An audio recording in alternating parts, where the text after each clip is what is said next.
คิดว่าเป็นแชมเปญน้ำผลไม้ครับกินได้ค่ะผลไม้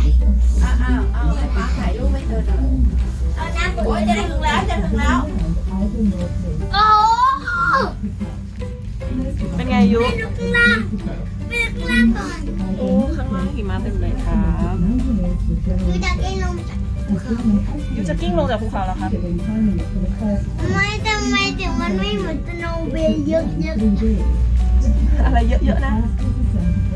หนูคิดว่ามันจะเยอะๆแต่ไม่เห็นเยอะๆ ว่าไงครับยุครับ รางรถไฟ จริงด้วยครับ เนี่ยพายุถ้าเกิดว่าพายุเล่นสโนว์บอร์ดเป็นแล้วโตขึ้นเนี่ยพายุก็สามารถสโนว์บอร์ดลงมาได้เลย แล้วถ้าเกิดใครกระโดดร่มเป็น พยา ล่ะ อุ่นดิ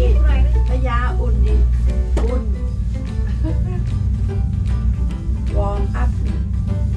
เฮ้ย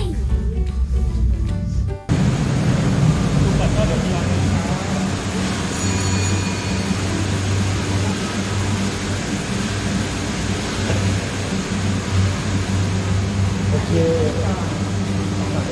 ขออนุญาตถ่ายไปเรื่อยๆนะครับเชิญเลยครับ เอาเลยไปก่อนที่นะ